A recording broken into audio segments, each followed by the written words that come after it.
민원연 종편대찌 시즌2 17화를 시작하겠습니다. 안녕하세요. 예, 저는 민원연에서 사무처장을 맡고 있는 김원경입니다. 네, 이봉활동가입니다. 예, 저희 또 일주일 만에 찾아왔습니다. 일주일이 왜 이렇게 빨리 가나요? 종편에 대한 이야기를 저희가 주로 하는 그 동영상 코너잖아요. 그런데 종편이 맨날 똑같은 얘기만 하고 있는 것 같아요. 그래서 별로 새롭지는 않네요. 오늘 주제를 보니까. 그런데 제가 방금 전에 지어낸 말입니다. 오늘 주제는요. 제목은 미투와 북한의 공통점입니다. 여러분, 두 개의 공통점이 뭘로 보입니까? 없어? 저한테 물어보시는 거예요?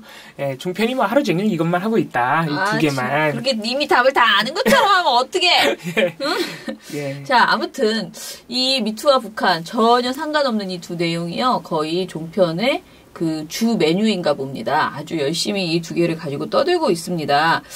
둘 다 어떻게 보면은 야권을 비판하는데 굉장히 가치가 있는 주제라고 생각하는 것 같죠. 여권이네. 예. 예, 이제야 제가 이렇게 아직도 정권이 바뀌었음을 실감하지 못하고 있는 것 같네요. 자꾸만 야당이라고 얘기하는데 아무튼 정부를 비판하기 위한 그리고 또는 어떻게 진보 진영을 공격하기 위한 굉장히 좋은 호재라고 생각하는 것 같아요. 미투와 북한이 지금 종편에서 가장 많이 화제가 되고 있는 내용이다라는 것이에요. 그래서 오늘 이 두 개에 대해서 이야기를 해볼게요.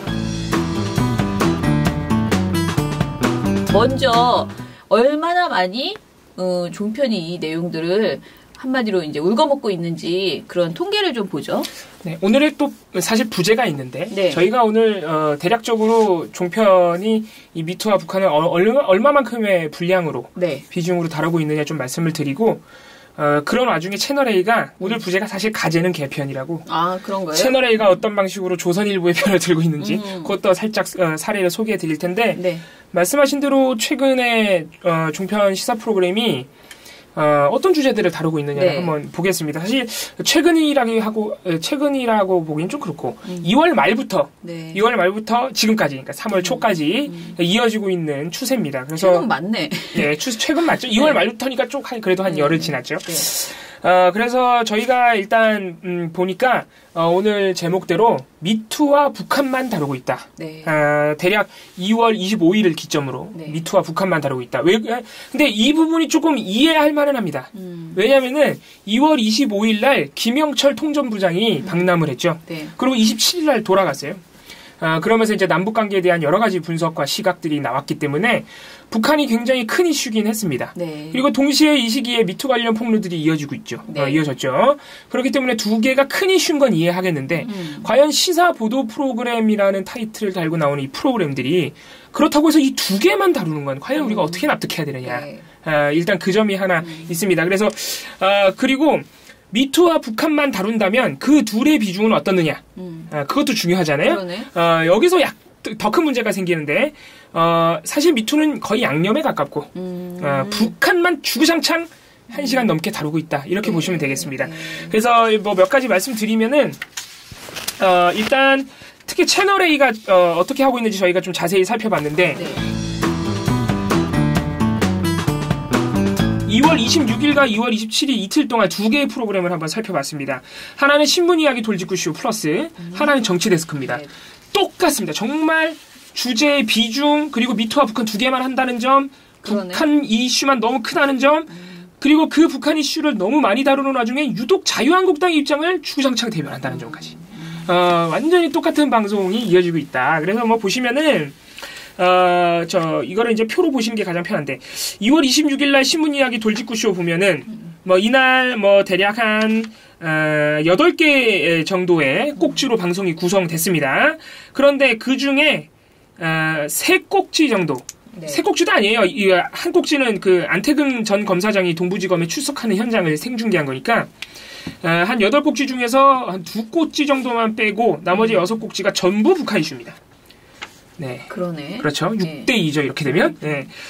그러면 그 내용이 뭐냐? 그 내용을 보면은, 이런 겁니다.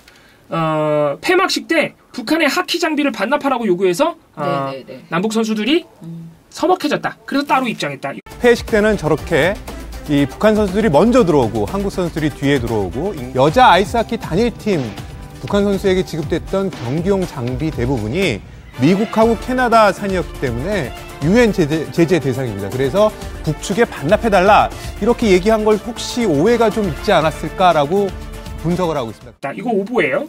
그리고 김영철 통전부장과의 회담 내용, 김영철 통전부장의 일정 이런 걸 비공개로 한다고 무지하게 비판합니다. 네. 그리고 김영철의 과잉 의전, 너무 의전이 심했다. 워커힐 호텔 1박 하는데 1,800만 원. 너무 비싼데 매긴 거 아니니? 이런 비판.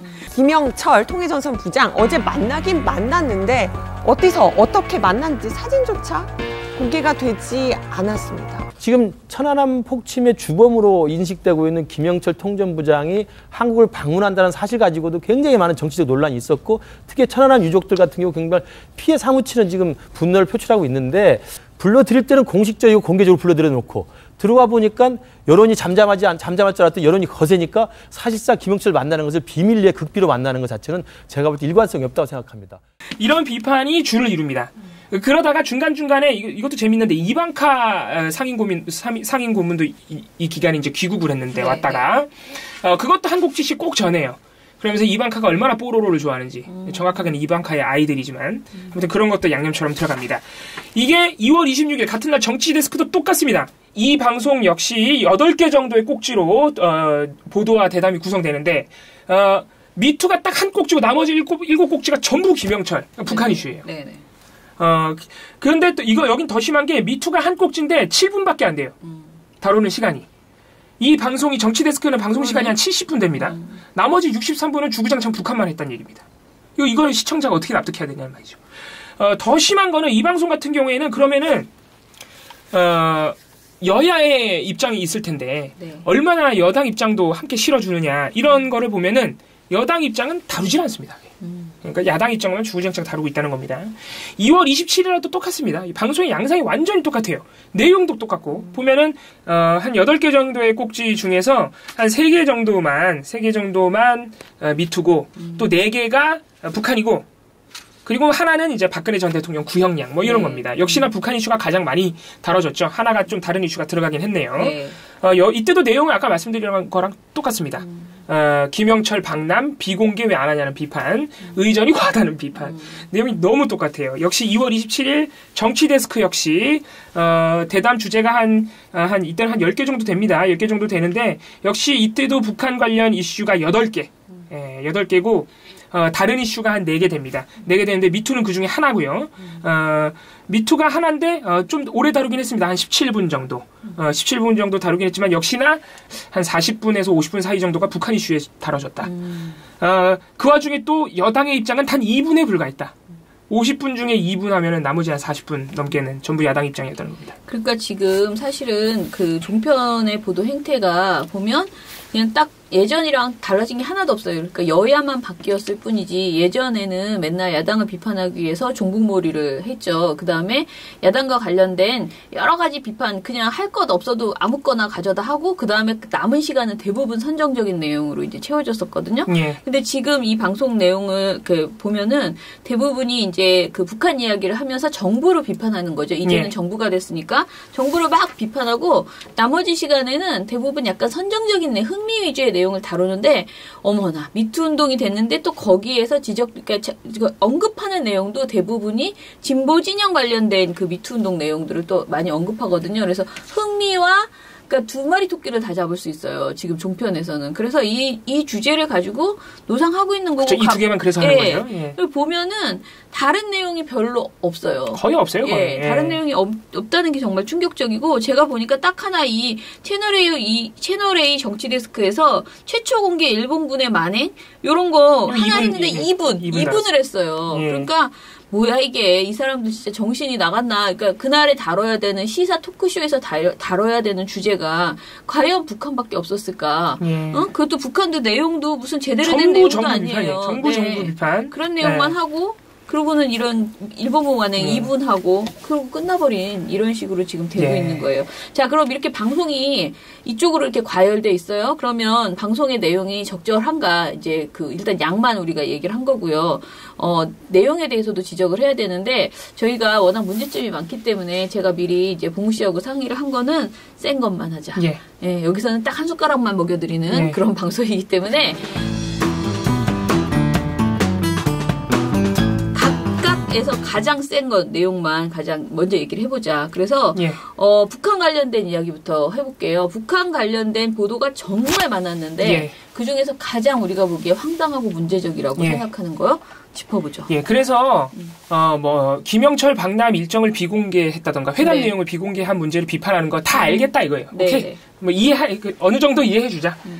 궁금해할 수 있으니까. 물론 모든 외교회담을 공개하라는 것 자체가 그렇게 썩 적절한 주장들은 아닙니다. 박근혜 정부도 비공개한 외교회담 상당히 많습니다.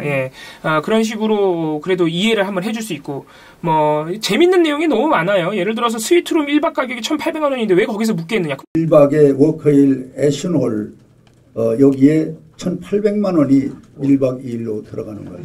도대체 이런 살인범을 우리가 이러한 돈을 들여서 예우를 해주고 환대를 하고 있는 이 문재인 정부의 이 실상은 네, 거의 최고급 룸, 어떻게 보면 워커힐 호텔에서 가장 비싼 그 룸이라고 불려질 수 있는데요. 그리고 샹들리에만 해도 1억 5천만 원 정도가량이 된다고 합니다. 그리고 소파가 3천만 원이고 상당히 고가의 가구들로 즐비해 있죠. 어떻게 하라는 거예요? 그러니까. 묵게 하지 마요, 그럼? 또 워커힐 장군은 6.25 전쟁 때 열심히 싸웠던 미군 워커 장군의 이름을 따서 워커힐 호텔인데 거기에 왜 김영철을 재우느냐. 이런 아주 감정적인 비판부터 아는 게 참 많으시다. 심지어는 워커힐 호텔에 김영철이 묵은 이후에 검문 검색을 했더니 그것도 이제 비판해요. 채널A가. 하지 말라는 거예요. 이거 다 뭐냐면 자유한국당 입장이에요. 근데 이런 것들은 그냥 다 이해해주고 넘어가겠습니다. 그러니까 저희가 그래서 이제 몇 가지 재밌는 사례들만 몇 가지 재밌는 사례 한 가지예요. 몇 가지도 아니고 그것만 소개해 드릴 텐데 이건 너무 웃기다. 채널A의 어떤 솔직함이 참 빛난 장면이라고 할 수 있습니다. 이게 이제 가재는 개편이죠. 이게 이제 오늘의 부제인 가재는 개편입니다. 채널A 신문 이야기 도직구쇼인데요. 이 방송은 프로그램 취지가 홈페이지에 밝혀놓게 어떻게 밝혀놨냐면은 9개 일간지의 다양한 시각을 비교 분석해드리겠다. 얼마나 좋아요. 비교 분석해준다는데. 그러니까 그날 아침에 이게 또 아침 방송이에요. 아침 신문을 안 봐도 우리 방송을 보거나 듣기만 해도 그날 조간 신문들이 어떤 시각과 보도를 했는지 시각을 보여줬는지 이런 걸 알려주겠다는 거거든요. 그러면은 형평성과 공정성을 갖춰야 되는데 아주 노골적으로 반복적으로 조선일보 편을 듭니다. 또는 동아일보 편을 들겠죠. 요즘 동아일보가 좀 딸리나 보다. 왜 조선일보를 가져다가 칭찬할까? 자, 이게 그래서 뭐냐면은 김영철 통전부장이 와서 이제 문재인 대통령하고 25일날 평창에서 만났고 26일과 27일에는 이렇게 종편이 그렇게 싫어하는 자유한국당이 그렇게 싫어하는 워커힐 호텔에서 이제 묵으면서 거기 안에서 거의 갇히다시피 한 상태에서 이제 우리 정부 관계자들이 계속 갔습니다. 국정원장도 가고 정의용 안보실장도 가고 하면서 이제 여러 가지 회담을 나눴어요. 근데 이제 청와대에서 그 회담 내용을 밝히기를 좀 꺼려했습니다. 처음에는 그렇게 큰 내용을 공개하지 않았는데 하도 이제 언론에서 왜 비공개하냐 그러니까 슬슬 이렇게 어떤 회담을 했다 공개하기 시작합니다. 예를 들어서 25일 날 문재인 대통령이 만났던 것에 대해서 26일 날 이제 청와대와 통일부가 비핵화 얘기가 오고 갔다. 문재인 대통령이 비핵화 로드맵을 내놨고 김영철 통전부장도 반응을 했으나 우리가 그 반응까지 얘기하기는 좀 그렇다. 이런 식으로 얘기를 해줬습니다. 그래서 이제 26일 날 조간신문을 보고 채널A 돌직구쇼가 26일 그날 방송에서 그 청와대 발표에 대한 각 신문사의 해석을 이제 비교해 주는 거예요. 그러면서 채널A의 결론은 뭐냐? 조선일보는 비핵화 천안함 한마디도 하지 않았다고 우리 대통령이 하지 않았다고 결론을 내렸는데 이거는 팩트고 한겨레와 경향신문은 김정은이 대화 메시지를 가져왔고 미국과 대화에 전향적으로 생각한다고 했고 또 문재인 대통령이 얘기한 것에 대해서 북한이 핵 문제 논의까지 시사했다고 했는데 한겨레와 경향의 이러한 보도는 전혀 오보래? 아니, 오보는 아니고 전혀 공식적으로 나온 내용은 아니고 그 어딜 봐도 그런 내용은 없으며 두 언론사의 해설일 뿐이다라고 결론을 내립니다. 해설. 네. 그래서 뭐 정확하게는 채널A가 이렇게 결론을 내립니다. 박민혁 기자가 하는 코너예요. 신문 콕이라고 하는 코너인데 이렇게 말합니다. 경향신문은 이제 이런 것들이 김정은의 대화 메시지이다. 근데 이런 것들이 지금 어디에도 드러나 있지는 않습니다. 그러니까 신문들이 이제 해설을 한 겁니다. 김정은이 대화 메시지를 가져왔는데 미와 더 한 발 더 나가서 핵 문제 논의를 시사하고 있다. 근데 어디에도 내용은 없어요. 근데 해설입니다.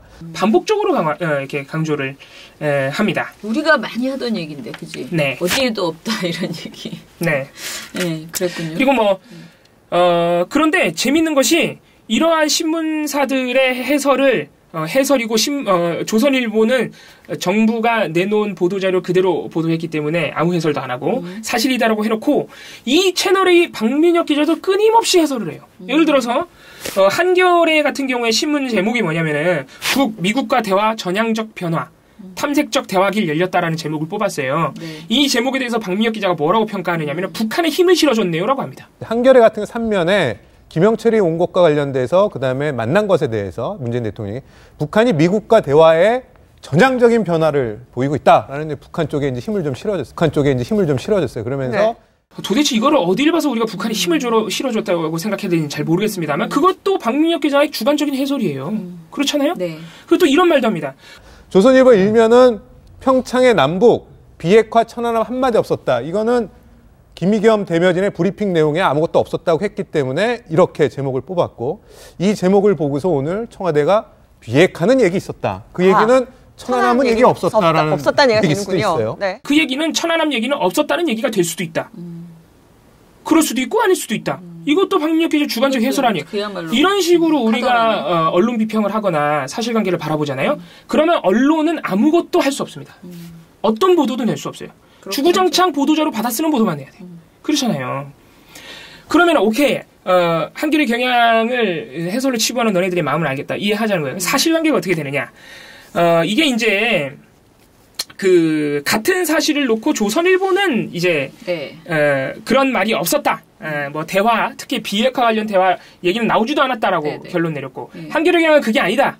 얘기가 오갔고 북한이 좀 수긍했다. 이렇게 해설을 하는 거니까 시각이 갈린 거잖아요. 이게 왜 그러냐면은 청와대가 이렇게 발표를 했어요. 문 대통령이 남북 관계와 북미 관계가 같이 발전해야 한다고 했고 김영철 통전부장이 생각을 같이 한다고 답했다라고 발표를 했어요. 그러니까 여기에 비핵화 얘기가 없잖아요. 네. 청와대 입장에. 김영철 통전부장도 뭐 생각을 같이 하겠다고 했지 김정은의 대화 메시지라는 용어는 없으니까 조선일보는 없다. 이런 얘기도 안 하면서 왜 이렇게 의존을 많이 해? 이런 거예요. 이제 채널은 그게 팩트라고 한 거고. 그런데 이제 한겨레와 경향은 청와대의 이 발표에서 아니 남북 관계와 북미 관계가 발전하려면은 지금 한미 양국이 주구장창 제기한 문제가 북한 핵밖에 없는데 국제사회가 이거는 당연히 우리 정부가 문재인 대통령이 핵 문제 얘기를 꺼낸 것이다. 그리고 김영철 통전부장이 생각을 같이 한다고 한 것은 북미 간 대화.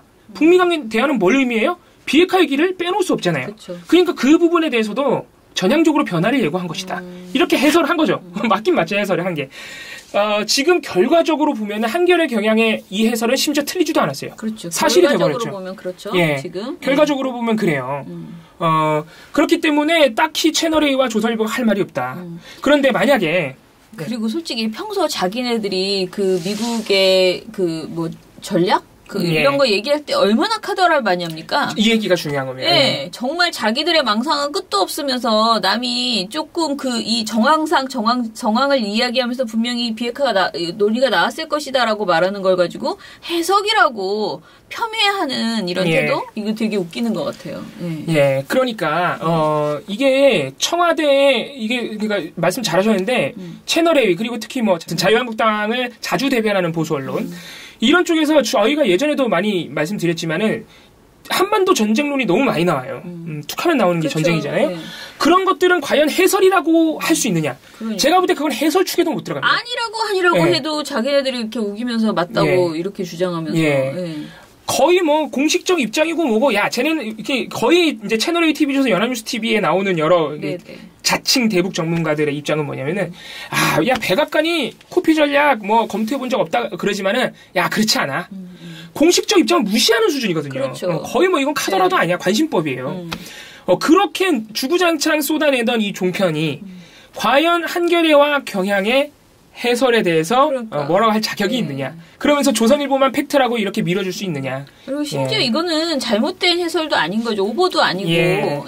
그러니까 충분히 지금 이 정도 나왔으면 이 말을 하는데 뒤에서 이런 이야기가 오갔을 것이다 라고 충분히 예측할 수 있는 내용인데 예측 가능한 내용에 대해서 이렇게 게다가 결과적으로 또 이것이 거의 사실인 것으로 지금 드러나고 있는 상황에서 굉장히 우스꽝스러운 거죠.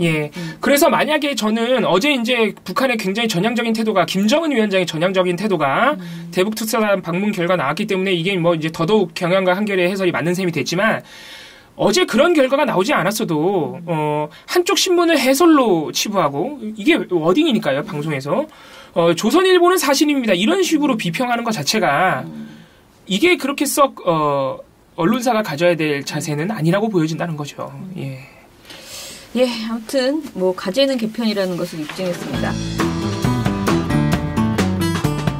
그러면은 우리 미투 관련해서 웃기는 이야기 웃긴다고 하면 참 그래 참 너무 불쾌하고 화딱지나는 이야기인데요. 이야기 좀 들어봅시다. 요건 짧게 전달하겠습니다. 네. 영상으로 그냥 확 보여드리면 되는 거 아니야? 먼저 저희가 보여드리고 설명을 맞습니다.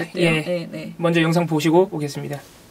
그러니까 김영철이 지금 책임을 맡고 있는 정찰 총국의 정식 명칭은 조선인민군 586 부대입니다.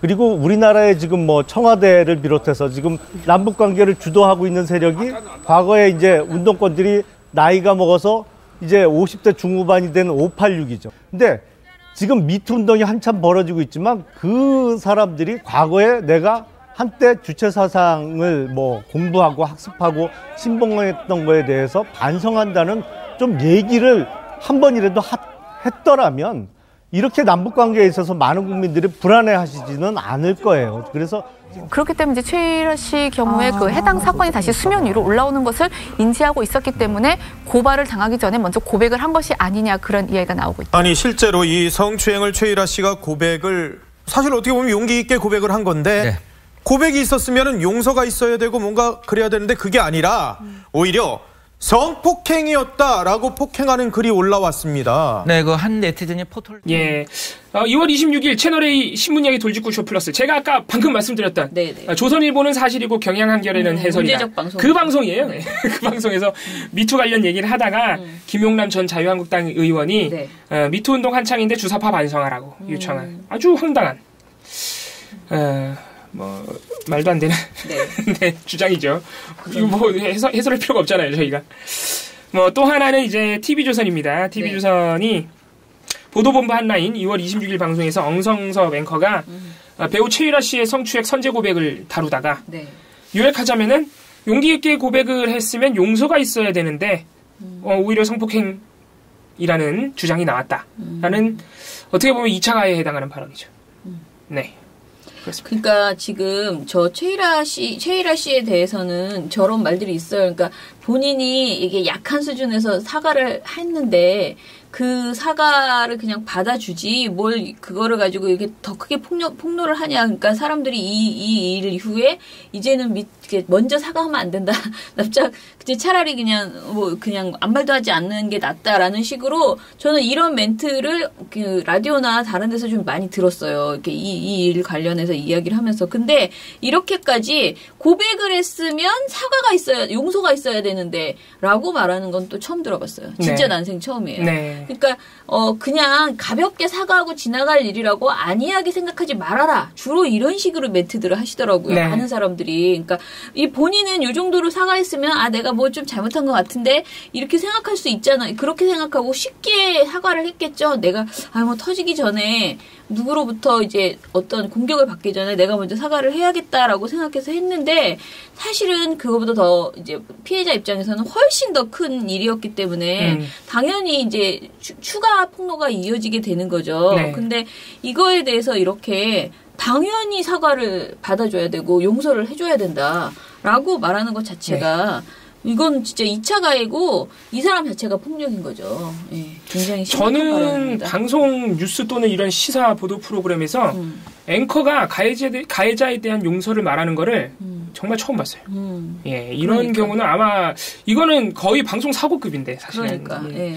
그래서 저희가 근데 누누이 말씀드리지만 2월 말까지의 그 채널A TV조선이 미투 사건을 다루는 전체적인 흐름, 특히 이 보도본부 한라인이나 신문이야기 돌직구쇼에서 미투를 다루는 걸 봤을 때 사실 이 발언 두 가지 사례 외에는 큰 문제가 없습니다. 이 부분을 분명히 말씀드려야 돼요. 왜냐하면 괜히 침소봉대하는 꼴이 될 수가 있으니까 굉장히 그냥 사건을 건조하게 잘 전달해주고 현재 미투 운동의 현황을 추이를 잘 전달해주고 강력한 비판도 나오고 뭐 때로는 뭐 패널들이 아직 확인되지 않은 사실관계를 말하면 이제 제지를 하기도 하고 정상적으로 이루어졌는데 이 두 사례 때문에 완전히 물을 흐린 거예요, 사실상. 특히 엄성섭 앵커의 발언은 보도 아무리 잘해봐야 뭐합니까? 앵커 이 한마디로 TV조선의 한계를 보여준 거예요, 사실상. 예. 그렇죠. 그러니까 성폭력을 바라보는 시각이 얼마나 저급한지, 굉장히 얼마나 공감하지 못하고 있는지를 후진적인 거죠, 굉장히. 예. 단적으로 보여주는 그런 발언인 거죠. 이분은 제가 보기에 이걸로 징계 한번 받으셔야 됩니다. 굉장히 심각한 발언입니다. 네, 예전에 기자 쓰레기 발언으로 한번 받은 적이 그랬죠? 있는데 또 받아야 될 지경입니다. 예. 네, 그러면은 저희 오늘 방송은 이것으로 마칠게요. 다음 주에는 좀 미투와 북한 말고 좀 새로운 내용이 전개되어야지 유봉활동가가 일을 할 텐데 말입니다. 지금 굉장히 짜증이 났습니다. 이런 제보는 그만. 무슨 제보 그만하자 그랬지? 북한이요. 북한 제보는 그만 좀 들어왔으면 좋겠다라고 하네요. 저희가 이제 새롭게 이제 활동가가 또 이제 들어와서 일을 시작하기 이제 막 준비하고 있거든요. 그래서 앞으로 종편 관련된 이야기가 좀 더 풍성해지고 양적 분석들도 좀 더 많이 나오게 되고 그러지 않을까. 그렇죠? 저희가 선거 대비해서 여러 가지 준비를 하고 있긴 한데 네네. 예. 선거는 다음 주는 안 나오고요. 선거는 4월부터 본격적으로 선거 모니터는 하겠습니다. 저희 방송도 저희 미디어 탈곡기만 듣는 게 아니고 종편 뗐지만 보시는 분도 유튜브를 통해서 보시는 분도 있을 수 있기 때문에 미리 말씀드리면 저희가 지금도 제보를 계속 받고 있지만요. 선거가 그러니까 선거 모니터가 시작되면 4월 3일 정도부터는 본격적으로 선거 관련된 제보를 많이 받으려고 합니다. 그래서 선거 그러니까 그 후보자들에 대한 이야기라든가 선거 문화에 대한 이야기 이런 것들 전국적으로 뭐 지역 후보에 대해서 뭔가 폄훼하는 보도가 나오거나 왜곡 편파 보도가 나온다 이런 걸 보시면요 저희한테 신고해 주시면 제보해 주시면 저희가 나름대로 열심히 팩트 체크를 해서 문제 있는 보도에 대해서는 보고서를 작성하는 식으로 보고서도 쓰고 미디어 탈곡기에서도 이야기하고 종편 떼찌에서도 이야기하고 이런 식으로 좀 노력을 해보겠습니다. 선거 시작하면은 열심히 저희에게 민원연으로 제보 주시기 바랍니다. 자, 그러면 오늘 방송 이것으로 마치겠습니다. 감사합니다. 그 사람들이 방송 가잖아요. 그럼 다 내 안경 때문에 너무 힘들어. 그 인터뷰할 때는 벗으면 되잖아요. 안경 벗으면 안 보이면 말이 안 나와. 안경을 딱 벗으면 자, 합시다. 오늘은 지금부터 시작하면 되지. 16화라 그랬죠. 왜 그래? 민원연 앞에 봐 앞에. 팔이 자꾸 나가나요? 쓰지 않겠습니다. 네, 쓰지 않겠습니다. 무서워. 그럼 팔이 잘려? 방송에서? 붙어. 자, 다시 하겠습니다. 2월